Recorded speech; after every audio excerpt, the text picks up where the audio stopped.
सुबह 9 बजे वो कस्बे के पुराने सरकारी अस्पताल पहुंचा। ये अस्पताल अब लगभग बंद हो चुका था। नई बिल्डिंग शहर के दूसरी ओर बन गई थी। यहाँ सिर्फ रिकॉर्ड रूम बचा था। वहाँ उसकी मुलाकात हुई अस्पताल के पूर्व एम्बुलेंस अटेंडेंट रघुनाथ काका से। करीब 75 साल के, धीमी आवाज लेकिन आंखों में अजीब थकान। आदित्य ने सीधे पूछा, क्या यहाँ कभी बिना नंबर वाली एम्बुलेंस थी? रघुनाथ काका का चेहरा अचानक सख्त हो गया। उन्होंने दरवाजा बंद किया, खिड़की की कुंडी लगाई, फिर बोले, तुमने उसे देख लिया? आदित्य चुप रहा। रघुनाथ ने समझ लिया। मैंने सोचा था अब वो किसी को नहीं दिखाई देती। वो क्या है? काफी देर तक वे कुछ नहीं बोले। फिर बहुत धीरे कहा, वो एम्बुलेंस नहीं है। आदित्य ने पूछा, तो क्या है? रघुनाथ ने सामने रखी लकड़ी की मेज पर हाथ रखा। 25 साल पहले यहीं से एक एम्बुलेंस निकली थी। उसमें 5 घायल थे, एक डॉक्टर, एक नर्स और ड्राइवर। फिर वो अस्पताल कभी नहीं पहुंची। दुर्घटना हुई थी? रघुनाथ ने सिर हिलाया। नहीं। फिर? यही तो आज तक कोई नहीं समझ पाया। क्या मतलब? रघुनाथ की आवाज और धीमी हो गई। उस रात सड़क पर एम्बुलेंस चलती हुई देखी गई थी, लेकिन जिस जगह लोगों ने उसे देखा, वहां से आगे टायर का एक भी निशान नहीं मिला, और लोग कभी नहीं मिले। आदित्य ने पूछा, पुलिस? खोज हुई थी। 3 राज्यों की पुलिस लगी थी। नदी, जंगल, खदान, हर जगह तलाश हुई, लेकिन एम्बुलेंस ऐसे गायब हुई जैसे धरती ने निगल लिया हो। कमरे में फिर सन्नाटा छा गया। रघुनाथ ने धीरे से अपनी जेब से एक पुरानी तस्वीर निकाली। तस्वीर में वही एम्बुलेंस थी, लेकिन इस बार उसके दरवाजे पर एक सरकारी चिन्ह बना हुआ था, और ड्राइवर की सीट पर बैठा आदमी आदित्य को अजीब तरह से परिचित लगा। उसने तस्वीर अपने हाथ में ली, ध्यान से देखा, और उसके शरीर में सिहरन दौड़ दी। वो चेहरा हूबहू उसी होटल के रिसेप्शनिस्ट जैसा था। फर्क सिर्फ इतना था कि तस्वीर के पीछे लिखी तारीख थी 17 अगस्त 1999, यानी 27 साल पुरानी। आदित्य ने तुरंत पूछा, ये आदमी कौन था? रघुनाथ ने तस्वीर वापस लेते हुए कहा, नाम था रवि खन्ना। आदित्य का दिल एक पल के लिए जैसे रुक गया। रवि खन्ना, यही नाम उसने पिछली रात होटल के रजिस्टर में देखा था, और रिसेप्शनिस्ट ने कहा था कि वो 3 दिन पहले आया, लेकिन कभी बाहर नहीं गया। तभी अस्पताल के बाहर किसी वाहन के ब्रेक लगने की आवाज आई। आदित्य और रघुनाथ दोनों खिड़की की ओर मुड़े। बाहर दोपहर के ठीक 12 बजे अस्पताल के मुख्य गेट के सामने एक पुरानी सफेद एम्बुलेंस कुछ क्षण के लिए खड़ी दिखाई दी। इस बार उसकी विंडशील्ड के पीछे कोई बैठा था, और वो आदमी धीरे धीरे सीधे आदित्य की ओर देख रहा था। लेकिन जैसे ही आदित्य दौड़कर बाहर पहुंचा, वहां केवल धूप थी। न एम्बुलेंस, न टायर के निशान, न कोई आवाज। सिर्फ जमीन पर पड़ा एक पुराना धातु का अस्पताल टैग, जिस पर उकेरा था रोगी क्रमांक 06, और पीछे किसी ने नुकीली चीज से सिर्फ 3 शब्द खरोंचे थे, अगली बारी तुम्हारी। दोपहर की धूप तेज थी। अस्पताल के पुराने बरामदे में खड़े आदित्य के हाथ में अब भी वही धातु का टैग था, रोगी क्रमांक 06। पीछे खरोंचे गए 3 शब्द, अगली बारी तुम्हारी। कुछ क्षण पहले तक जो घटना हुई थी उसका कोई प्रमाण नहीं था।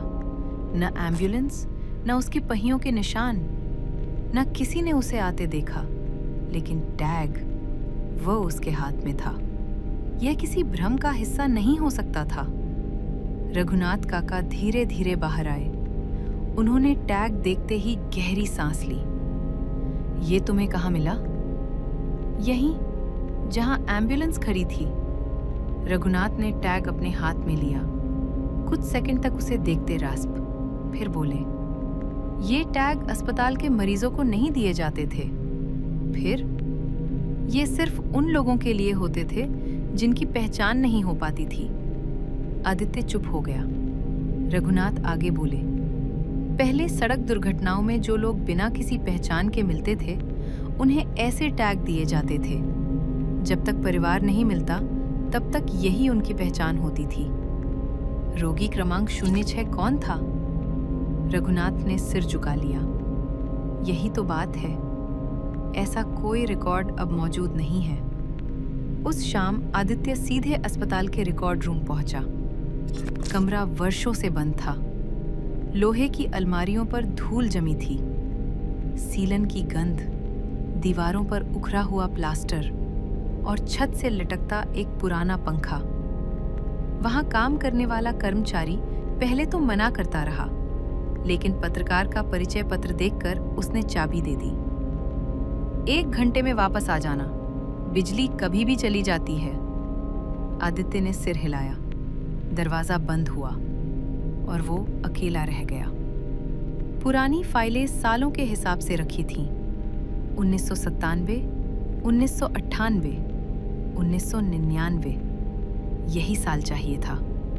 उसने भारी रजिस्टर नीचे उतारा, पन्ने पलटने लगा। 18 अगस्त 1999। उस दिन के रिकॉर्ड पर पहुंचते ही वो रुक गया। ऊपर मोटे अक्षरों में लिखा था, आपातकालीन एम्बुलेंस प्रस्थान, 11:42 PM। नीचे driver Ravi Khanna, staff nurse Meera Patil, doctor Sharad Kulkarni, 2 ward boy और 5 अज्ञात घायल, कुल 8 लोग। आदित्य तेजी से अगला पन्ना पलटने लगा। उसे वापसी की एंट्री खोजनी थी, लेकिन अगला पन्ना गायब था। किसी ने पूरी शीट बड़ी सफाई से काटकर निकाल दी थी। उसके बाद सीधा 19 अगस्त शुरू हो रहा था, जैसे वो पूरी रात कभी हुई ही ना हो। तभी उसे पीछे किसी के चलने की आवाज सुनाई दी। टक टक टक। कोई बहुत धीरे लकड़ी के फर्श पर चल रहा था। आदित्य पलटा, कोई नहीं। उसने टॉर्च चलाई। कमरे में सिर्फ पुरानी अलमारियां थीं, लेकिन एक अलमारी का दरवाजा जो अभी बंद था, अब आधा खुला हुआ था। वो धीरे धीरे उसकी ओर बढ़ा। अंदर फाइलों के पीछे एक छोटा टिन का डिब्बा रखा था। उसने डिब्बा खोला। उसमें एक ऑडियो कैसेट थी, काले रंग की। ऊपर सफेद स्टिकर चिपका था। उस पर हाथ से लिखा था, एम्बुलेंस वायरलेस रिकॉर्डिंग। तारीख 18 अगस्त 1999। आदित्य की धड़कन तेज हो गई। अगर ये रिकॉर्डिंग असली हुई तो शायद पहली बार पता चलेगा उस रात हुआ क्या था। उसी समय कमरे की बिजली चली गई। पूरा रिकॉर्ड रूम अंधेरे में डूब गया। सिर्फ टॉर्च की हल्की रोशनी बची थी। और फिर उसी अंधेरे में किसी ने बहुत धीमी आवाज में कहा, वो मत ले जाओ। आदित्य का पूरा शरीर जम गया।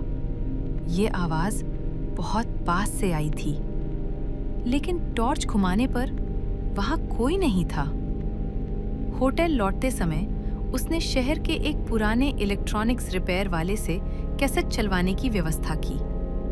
दुकानदार ने धूल झाड़कर पुराना टेप रिकॉर्डर निकाला, कैसेट अंदर डाली। कुछ सेकंड तक सिर्फ खरखराहट सुनाई दी। फिर एक आदमी की आवाज आई, एम्बुलेंस नंबर। आगे का हिस्सा शोर में दब गया। दूसरी आवाज, रोगी की हालत स्थिर है। फिर अचानक सभी आवाजें बंद।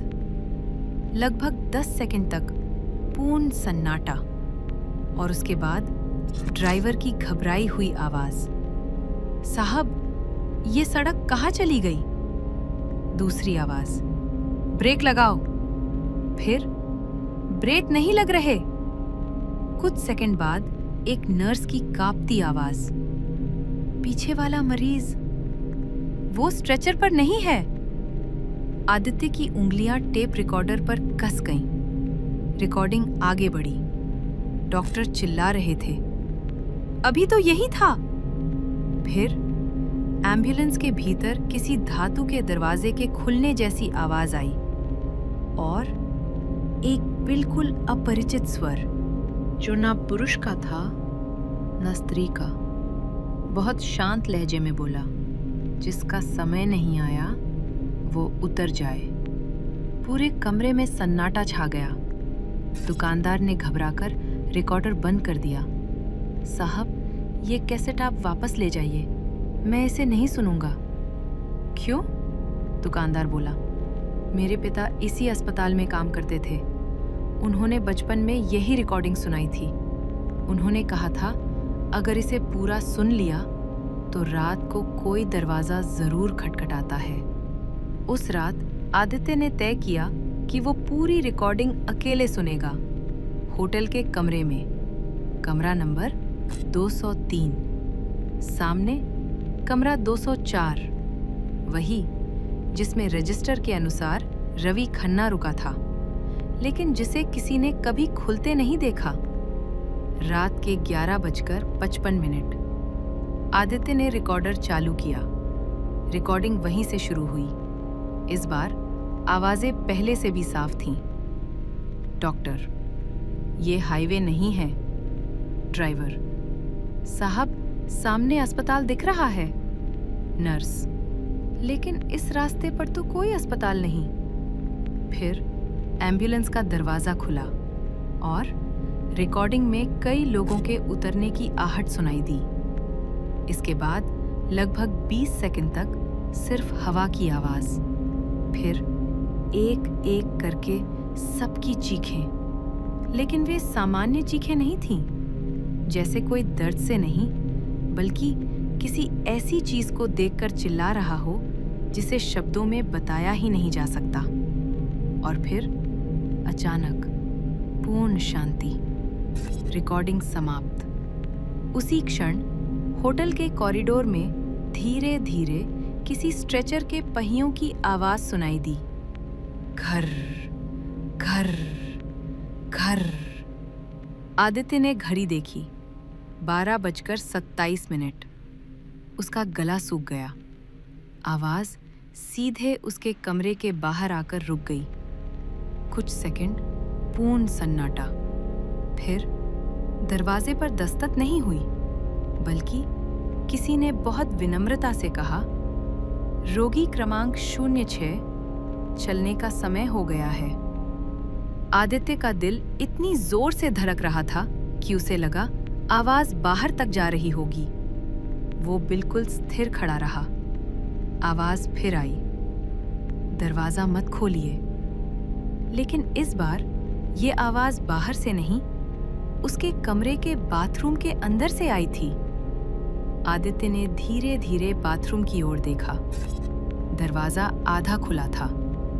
अंदर की लाइट अपने आप जल चुकी थी और फर्श पर किसी ने अभी अभी गीले जूतों के साथ चलकर पानी नहीं, बल्कि धूल भरे पैरों के निशान छोड़े थे, जो बाथरूम से निकलकर सीधे कमरे के मुख्य दरवाजे तक गए थे। जैसे कोई अंदर पहले से मौजूद था और अब बाहर जाने का इंतजार कर रहा था।